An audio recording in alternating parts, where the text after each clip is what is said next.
kita akan lakukan uji materialnya di Mahkamah Agung. Itu akan kita lakukan secepatnya. Itu mungkin salah satu upaya kita dari petisi Brawijaya untuk mencerdaskan rakyat. Ya, kita tidak tahu apa sebenarnya tujuannya. Tujuannya undang-undang itu dibuat apa, dan untuk pelaksanaan pemerintahnya ini apa. Kalau saya menyarankan kepada pemerintah yang akan datang, undang-undang ini harus dicabut.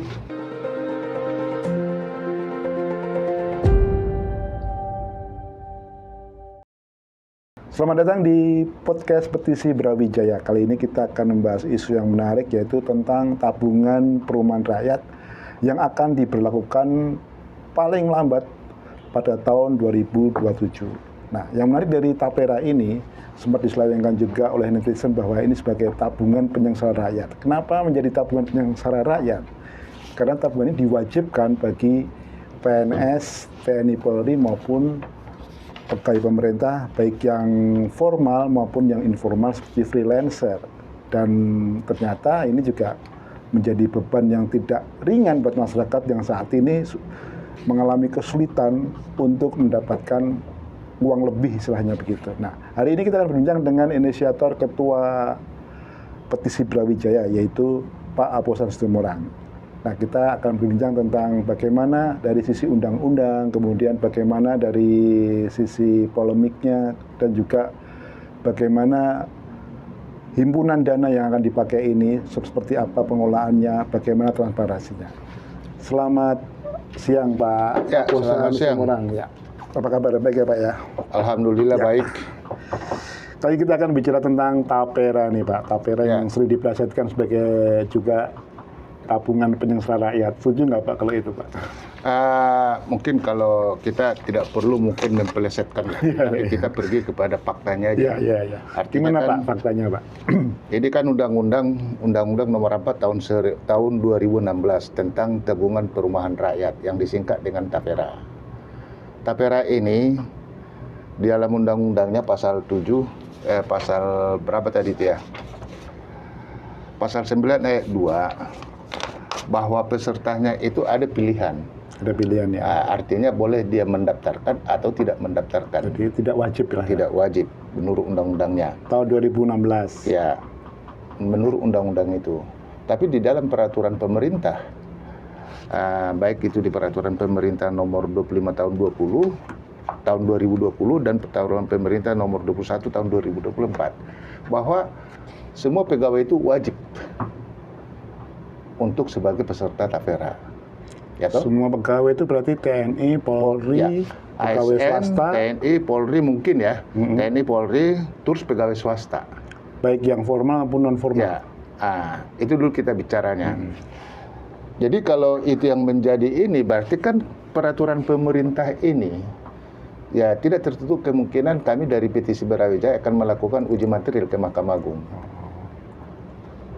Apakah peraturan pemerintah itu bertentangan dengan undang-undangnya? Kita akan lakukan itu. Itu dulu satu pesannya. Ya. Yang kedua, saya tidak bisa ngebayang, ya. Coba kita review ulang lah. Banyak upaya pemerintah menghimpun dana dari masyarakat yang ujung-ujungnya adalah dikorupsi. Seperti apa itu? Salah satu contoh Asabri, Jiwasraya, Jamsostek, apa itu tabungan pensiunan itu dan segala macam. Itu kan dana yang dihimpun dari masyarakat dengan dalil bahwa satu, dia adalah sebagai pegawai. Nah, diwajibkan untuk mengikuti program pemerintah dengan janji untuk mensejahterakan mereka, untuk kehidupan mereka yang lebih sejahtera atau apalah namanya itu. Tapi ujung-ujungnya semua dana itu bisa kita bilang dikorupsi. Siapa yang melakukan korupsinya? Pengelolanya. Nah, sekarang kalau saya menilai tidak, ya artinya saya sebagai profesional dan juga mungkin sebagai inisiator daripada Petisi Brawijaya, ini tidak tertutup kemungkinan di hari akan datang akan dikorupsi juga. Karena kita belajar dari masa lalu. Saya coba ngasih apa sih namanya? Kita nggak tahu lah ya. Waktu Prabowo di masa kampanyenya, dia menjanjikan akan membangun 3 juta unit rumah. Itu masa ini. Karena pemerintahan yang akan datang kan akan dipimpin oleh Bapak Prabowo. Iya. Yang kedua, saya baca di media Tempo, ya, BPK menemukan 124.960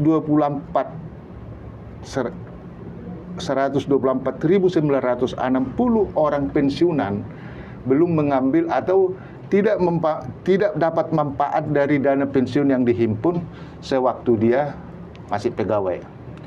Itu menurut nilainya kurang lebih sekitar 567,5 miliar. Ya toh? Coba kita bayangkan itu. Yang kedua, kalau seandainya ini dikenakan kepada pegawai swasta kita ya berdasarkan UMR. Bukan, pegawai swasta 140.000 orang Jumlahnya. Artinya, kalau yang 147 orang ini dulu kan ada jam sostek. Iya. Jam sostek ini kan dibagi-bagi, ada tunjangan hari tua, ada ini, ada ini, ada ini. Artinya mereka sudah dibebankan itu. Kalau diberlakukan lagi nanti tapera ini, mereka dibebankan juga. Nah, itulah mungkin yang menjadi polemik bagi si pekerja ataupun sebagai pengusaha. Karena si pengusaha pun di dalam tapera ini diwajibkan untuk menanggung 0,5%. 2,5% adalah dari pekerja. Ya kan gitu. Nah, itu. Coba kita bayangkan kalau seandainya tapera ini dipergunakan ya. ASN, aparatur sipil negara kita sekarang ini berjumlah 4.280.000 orang. Kalau mereka rata-rata gajinya 3.500.000 saja per bulan, dikali 3%, ya, maka sebulannya itu per orang 105.000. Kalau 105.000 dikali 4.280.000 orang, hasilnya kurang lebih 449,4 miliar. Ya, itu ASN. Kalau swasta berdasarkan data yang ada di ini, pekerja swasta kita sekarang ini sekitar 140 juta orang.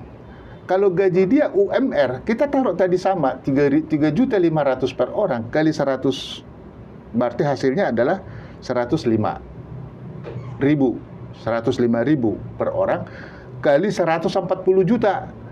Kurang lebih sekitar 14,7 triliun. Nah, TNI Polri kita yang terdaftar di situ 432 orang. Ya, 436.432. Kalau rata-rata lagi 3.500.000 per orang, maka per bulannya itu adalah 45,8 miliar. TNI Polri kita sekitar 975, 750. Berarti kan dari TNI Polri dipungut sekitar 102 miliar. Total per bulan itu adalah 15 triliun, 297. Itu dari keseluruhan ya? Dari keseluruhan yang dihimpun oleh dana pemerintah dari masyarakat dengan alasan tapera. Kalau per tahun sekitar 183 triliun. Coba kita bayangkan itu uang itu sebenarnya ini kan kita tidak ngerti apa sebenarnya tujuan pemerintah ataupun anggota DPR. Kalau saya sih menilai pemerintah ataupun anggota DPR dulu tidak berhati-hati untuk mensahkan undang-undang ini. Sepatutnya mereka harus punya ahli. Saya ingat dulu waktu zamannya Gus Dur dulu mau menyatukan undang-undang. Supaya apa? Supaya tidak tumpang tindih. Ini kan kalau bisa kira ini tumpang tindih. Peraturan ini tumpang tindih. Sudah ada yang mengatur misalnya jam sostek, udah ada yang mengatur ini, udah yang lain-lain sudah ada. Kenapa ini dibuat lagi? Apa tujuan pemerintah sebenarnya? Ya kan? Sedangkan sesuai dengan undang-undang dasar kita bahwa pemerintah harus mampu mensejahterakan rakyatnya. Tapi nyatanya ini sekarang kan kalau bisa kita bilang ini adalah salah satu cara pemerintah untuk menyengsarakan rakyatnya. Ya kan begitu. dia harus menanggung sesuatu yang sepatutnya dia tanggung. Contoh tadi seperti yang kita bilang tadi, dalam undang-undangnya itu adalah pilihan. Pilihan ya. Pilihan. Bagi orang yang sudah punya rumah tidak perlu ikut. Bagi orang yang belum punya rumah, dia boleh pilihan. Dia boleh ikut atau tidak ikut. Tapi itu undang-undangnya. Sekarang diwajibkan. Tapi peraturan pemerintahnya mewajibkan. Pekerja dan pekerja mandiri, kita tidak ngerti. Ya kan gitu loh. Sebenarnya apa tujuannya? Itu mungkin yang harus disikapin dalam pelaksanaan undang-undang TVRA ini. Itu apakah relate juga dengan program pembangunan perumahan rezim yang baru ini? Ya kita tidak tahu apa sebenarnya tujuannya. Tujuannya undang-undang itu dibuat apa? Dan untuk pelaksanaan pemerintahnya ini apa? Kalau saya menyarankan kepada pemerintah yang akan datang, undang-undang ini harus dicabut. Batalkan aja undang-undangnya, cabut aja undang-undangnya. Nggak ada artinya itu. Jangan kita menyengsarakan rakyat lah, ya kan? Itu menurut hemat saya. Seperti yang saya bilang itu tadi, kemungkinan kami dari Petisi Brawijaya akan melakukan uji materi kepada Mahkamah Agung. Apakah peraturan pemerintah nomor 21, nomor 25 perubahan dengan nomor 21 tahun 2024 bertentangan dengan Undang-Undang nomor 4 tahun 2016, kita akan lakukan uji materinya di Mahkamah Agung. Itu akan kita lakukan secepatnya. Itu mungkin salah satu upaya kita dari Petisi Brawijaya untuk mencerdaskan rakyat. Karena kami, Petisi Brawijaya ini adalah bertujuan untuk mengedukasi rakyat agar rakyat mengetahui haknya. Kalau rakyat sudah mengetahui haknya, maka dia akan menuntut hak itu apa yang menjadi haknya. Dia melaksanakan kewajibannya. Sekarang ini kan kita yang dituntut adalah melaksanakan kewajiban. Ya, betul. Tapi kita tidak pernah diberitahu hak kita apa. Oleh karenanya kita dari Petisi Brawijaya akan berupaya untuk mencerdaskan masyarakat agar masyarakat tahu haknya, apa yang menjadi haknya gitu loh. Supaya dia dapat menuntut kepada siapa dia harus tuntut. Kalau kepada penegara ini tuntut ya kita tuntut bersama-sama. Negara harus mensejahterakan masyarakatnya, itu aja. Ah, itu gitu. Kalau dilihat dari kasus Tapera ini, apakah ada kelompok-kelompok kepentingan ya? Kabarnya kan juga ada dari para perusahaan investasi atau sekuritas yang bermain di situ juga, kemudian juga pengusaha-pengusaha properti yang ingin mendapatkan dana dari sini, gitu. Ya itu mungkin bisa-bisa aja ya. Jadi sekarang ini kan bebas orang menafsirkan apapun yang terjadi, bebas dia berbicara. Ya kan gitu. Kalau seperti yang Anda sampaikan tadi, apakah ada orang di belakangnya yang segala macam? Ya itu sah-sah aja, itu kan pendapat Anda. Ya kan, sah-sah aja. Ya kan? Nah, cuma kan yang harus kita lihat nanti faktanya. Tapi yang mau saya sampaikan di sini adalah, satu, ada perbedaan pemberlakuan menurut undang-undang dan peraturannya. Satu. Yang kedua, saya hanya mau menyampaikan, kalau seandainya undang-undang TAVERA ini dilaksanakan, maka pemerintah mendapat dana dari masyarakat per bulannya itu sekitar 15 triliun, 297 miliar. Untuk setahun sekian. Pertanyaannya bagaimana cara pemerintah untuk mengelola ini? Ini kan tergiur lagi nanti untuk dikorupsi dengan alasan berinvestasi seperti yang sudah-sudah. Ya, Asabri kan alasannya kan berinvestasi. Jiwasraya alasannya berinvestasi. Mereka betul mungkin berinvestasi. Masih nyangkut itu sekarang itu di Kabupaten Bandung sana, tanah-tanah yang dibeli oleh oknum-oknum pelaku korupsi daripada Asabri. Dia mereka beli tanah di jurang-jurang. Itu ada. Karena saya dihubungin oleh masyarakat itu untuk didampingin sebagai kuasa hukumnya. Itu di Kabupaten Bandung, di daerah Nagrek. Ah, gitu. Itu sampai sekarang juga nggak terselesaikan juga. Tidak terselesaikan. Bagaimana bisa terselesaikan orang yang pelaksananya tujuannya bukan untuk tujuan mulia, tapi tujuannya adalah bagaimana mengambil uang dengan cara yang tidak baik, dengan cara melawan hukum. Mengeruk dana masyarakat. Iya, ya kan itu. Ini mungkin yang harus pelajaran bagi semua orang, khususnya pemerintah yang akan datang. Kalau Jokowi kita tidak perlu berharap lah untuk Jokowi.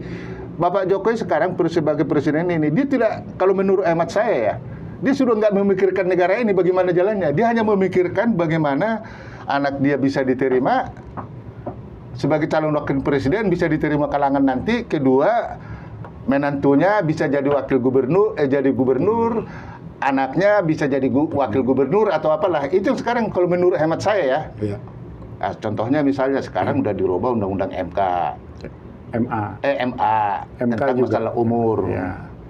MK juga sedemikian sehingga Gibran bisa masuk. Kaisang rubah peraturan itunya umurnya, kasih ke MA, diputus dalam tempo yang sesingkat-singkatnya. Hanya 2 hari atau 3 hari putusan 3 hari. itu bisa. Instan. Saya nggak bisa ngebayang, saya selaku orang praktisi hukum, saya daftarkan sekarang 2 hari kemudian saya ada hasilnya. Iya. Ya toh? Biasanya berbulan-bulan itu. Ya, tak usah dulu berbulan-bulan lah. Untuk baca itu juga kan perlu. Di administrasi juga kan perlu. Iya. Kita udah tahu lah pengadministrasian di peradilan. Kita daftarkan sekarang di disposisi bla bla bla bla baru keluar nomornya, keluar siapa hakimnya, siapa ininya. Ini bisa dalam tempo 3 hari bisa kelar semua. Jadi harapan kita kepada pemerintah yang akan datang, mudah-mudahan ini menjadi buat pikiran mereka. Saya berpendapat alangkah baiknya pemerintah yang akan datang ini undang-undang TVRA ini dibatalin aja. Perbaikin aja, nggak ada lah. Jangan kita kasihkan beban kepada masyarakat. Ya toh? Coba kita kurangin beban masyarakat agar masyarakat konsen dengan pekerjaannya, konsen dengan berinovasi atau apalah namanya. Untuk sekarang ini kan kita dibebanin tiba-tiba ada ini. Ya. Sehingga ada juga di kalangan masyarakat dengan dikeluarkannya ini undang-undang TVRA dihembuskan masalah kasus timah biar timbul masalah putusan Mahkamah Agung, batas Mahkamah Agung. Jadi rakyat sekarang disuruh berpikir yang tidak-tidak. Kenapa? Ya karena pemerintahannya. Jangan salah loh, tanggal 1 Juni ini BBM naik loh. Ya itu yang kita bilang. Pokoknya rakyat ditindak, bila penting tindak saja terus. Kalau mereka kan enak. Pajak juga naik Ya. katanya. Sekarang kan pejabat negara ini kan enak dan beserta keturunannya. Coba aja kita lihat dulu Menteri Pertanian itu. Masa satu departemen membiayai keluarganya semua. Dan saya rasa banyak juga kementerian yang begitu. Artinya tidak ada kontrol daripada presiden. Iya kan? Semua dibohongin. Ya kan, semua orang sekarang berlomba berbohong, berlomba korupsi segala macam. Jadi kembali kita kepada undang-undang TVRA ini, seperti yang kita sampaikan tadi, kalaulah diberlakukan ini, setiap bulan pemerintah mendapat dana dari masyarakat sekitar 15 triliun. Iya kan? Per bulan loh. Per bulan ya. Ya, gitu. Yang dikhawatirkan masyarakat kan juga transparansi pengelolaan dari dana ini. Karena dari pihak Tapera juga tidak memberikan skema yang jelas juga kepada para penabung sebagai penerima manfaat kan itu sebenarnya kan. Itu yang dikhawatirkan masyarakat sipil. Kalau kita lihat undang-undangnya dibuat kok transparansinya segala macam. Undang-undang kita bagus semua kok. Ya tapi pengelolaan ini BP Tapera ini enggak. Jadi yang mau kalau seandainya dibilang secara administratif undang-undang kita bagus, kalimatnya ya. Semua bagus. Yang menjadi permasalahan adalah pelaksanaan. Ya. Pejabat negara kita tidak ada yang punya integritas. Pejabat negara kita tidak ada yang peduli dengan nasib rakyat. Itu yang jadi masalah. Di Republik ini banyak orang pintar. Tapi orang jujur kayaknya ya bisa dihitung dengan jari. Orang yang memikirkan rakyat mungkin hanya orang-orang tertentu. Jadi minoritas. Itu yang menjadi masalah kita sebenarnya kan. Ya. Jadi kalau seandainya dibilang transparansinya secara undang-undang peraturannya dibuat aturannya ini harus begini, ini harus begini, ini harus begini. Pertanyaannya begitu ditempatkan orang yang di situ bisa berubah dan orangnya tidak punya integritas, disitulah timbul kejahatan. Ya kan gitu loh. Jadi perlu kiranya pejabat negara ini yang punya integritas terhadap rakyat, bagaimana untuk mensejahterakan rakyat. Itu aja. Ya ini kan kalau kita kaitkan dengan pegawai swasta ya, karyawan swasta. Kalau karyawan swasta itu kan terikat gajinya itu kan kalau yang UMR. Nah, secara umum kan UMR. Kalau di Jakarta mungkin 5 lah, mungkin daerah kan nggak nyampe segitu. Gitu ya. Padahal mereka juga harus dipotong BPJS kesehatan, kemudian pajak, dan kemudian harus digerogotin juga dengan kenaikan tarif listrik, BBM dan macam-macam gitu lah. Menurut Pak Polsan gimana nih? Ini apa justru makin memberatkan masyarakat kecil ya? Tadi kan seperti yang kita bilang itu, sekarang ini saya melihat sekarang ini pejabat negara dia membuat inovasi bagaimana caranya menekan rakyat. Dia bukan membuat inovasi bagaimana mensejahterakan rakyat, bagaimana menyederhanakan, tapi bagaimana mempersulit. Kalau orang Medan bilang, kalau bisa dipermudah, kenapa tidak? Kalau bisa dipersulit, ya kenapa tidak? Kan gitu juga kan? Nah, kira-kira begitu kalau menurut hemat saya sih ya. Nah, gitu loh. Jadi kira-kira gimana nih prospek kita ini sebagai negara ini kan kalau lihat kondisi sekarang ini ya. Jadi pemerintah kayaknya bukannya berusaha mensejahterakan rakyat dengan program-program yang sangat istilahnya yang bisa mendorong inovasi atau mendorong dunia usaha lebih maju. Terus sekarang kan banyak para pelaku usaha juga kalian justru semakin tertekan sekarang ini. Ya itu yang kita bilang itu tadi. Kita bentuk petisi Brawijaya adalah untuk mengedukasi rakyat agar rakyat mengetahui haknya. Jadi dan pemerintah, anggota DPR atau anggota MPR, secara cara pemerintah atau siapalah tokoh-tokoh bangsa harus memikirkan ulang tentang untuk mengamandemen Undang-Undang Dasar 45 tentang ketentuan yang mengatur fakir miskin dipelihara oleh negara, gitu.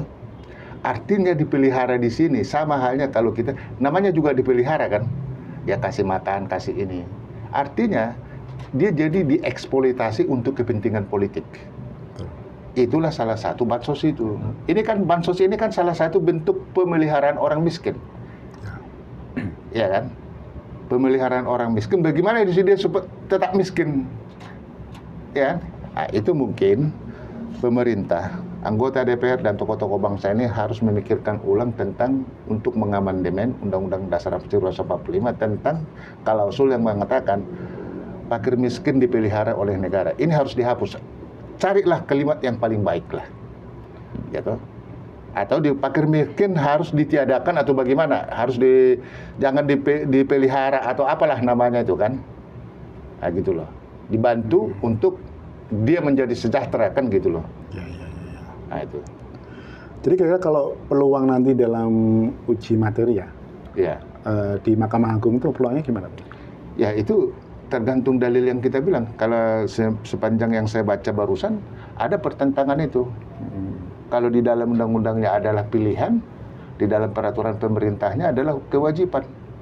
Itu kan bertentangan. Jadi kalau Anda tanya saya bagaimana nanti hasilnya, ya toh, bagaimana hakim yang menyidangkan? Sorry nggak dia yang menyidangkan ini? Sama aja dengan ini yang diajukan oleh apa itu merubah umur syarat calon. Sorry nggak hakimnya? Sorry nggak? Kalau sorry dia dikabulkan, kalau nggak sorry nggak dikabulkan kan kira-kira gitu. Jadi kalau ditanya misalnya ini, ya jangan ini kita yang penting kita laksanakan sesuai dengan niatan kita yang baik, tujuan kita baik, bukan untuk mau cari apa, bukan untuk mau cari makan, tapi bagaimana kita bernegara ini ada aturan. Menegakkan aturan ya. Bukan satu menegakkan aturan, dan bernegara yang harus ada aturan, dan aturan itu harus dilaksanain. Jangan dibuat aturan itu sesuai dengan kehendaknya. Kalau dia nggak cocok dengan kehendaknya, ya dia robah. Ini yang terjadi saat ini. Gitu? Gibran tidak bisa masuk calon wakil presiden, ya dia diajukan ke MK. Kaisang tidak bisa jadi calon gubernur atau cawagup, ajukan ke MA. Akibatnya orang berpendapat apa? Kalau MK adalah mahkamah kakak, kalau MA adalah mahkamah adik. Jadi rakyat jangan disalahkan. Jangan disalahkan. Karena dilihat faktanya sedemikian. Kalau nanti akan terjadi sebuah kayak pembangkangan massal gitu ya kalau itu ya. Kita tidak tahu apakah nanti terjadi pembangkangan massal atau tidak. Kita tidak tahu itulah. Nanti kita lihat aja waktu akan berjalan. Iya kan? Sama halnya, kenapa Orde Baru bisa tumbang? Karena ada persamaan kehendak dari seluruh rakyat, khususnya mahasiswa, melihat ketidakadilan itu. Apakah keadaan sekarang ini adalah adil atau tidak adil? Apakah keadaan sekarang ini patut dan tidak patut? Ya kan? Ini yang jadi masalah. Ya kan gitu. Oke, ini pesan terakhir apa ini yang ingin disampaikan ke publik nih Pak? Yang kita mau sampaikan adalah tentang Undang-Undang Nomor 4 Tahun 2016 ini tentang tabungan perumahan rakyat. Saya hanya mau minta bahwa kalau ini disampaikan dan diberlakukan kepada seluruh pegawai, termasuk kepada pegawai-pegawai swasta dan ini segala macam, maka dana yang akan dihimpun oleh pemerintah per bulannya itu sekitar 15 triliun. Sedangkan ada aturan-aturan lain juga yang membebankan kepada si pegawai, baik ASN ataupun pegawai swasta. Jadi oleh karenanya, alangkah baiknya pemerintah yang akan datang mencoba memikirkan ulang untuk membatalkan atau mencabut Undang-Undang Nomor 4 Tahun 2016 ini. Bagaimana supaya kehidupan berbangsa ke depan ini jauh lebih baik. Itu mungkin yang bisa kita sampaikan, dan semoga pemerintahan yang akan datang jauh lebih berpihak kepada masyarakat untuk mencapai keadilan. Demikian menurut hemat saya. Ya, tadi perbincangan kita dengan Pak Aposan Situmorang, inisiator petisi Brawijaya. Saya akan merangkum dari perbincangan tadi. Ada 3 hal. Yang pertama, petisi Brawijaya akan melakukan uji materi peraturan pemerintah ini ke Mahkamah Agung. Kemudian yang kedua, beliau juga mengatakan ya kalau perlu undang-undang ini dicabut aja karena sebenarnya bukan untuk kesejahteraan rakyat, justru malah menyengsarakan rakyat. Yang ketiga juga beliau mengatakan tujuan petisi Brawijaya melakukan aksi uji materi ini adalah untuk menyadarkan masyarakat bahwa kita sebagai masyarakat itu punya hak juga, karena tapera ini kan sebenarnya dalam undang-undangnya tidak diwajibkan, tapi di peraturan pemerintahnya dan yang revisinya juga itu diwajibkan. Jadi inilah jadi pangkal persoalan juga ya. Semoga perbincangan kita itu bisa memberikan inspirasi dan memberikan pemahaman tentang hak dan kewajiban kita sebagai warga negara Indonesia. Terima kasih. Kita ketemu lagi di tema-tema yang menarik lainnya.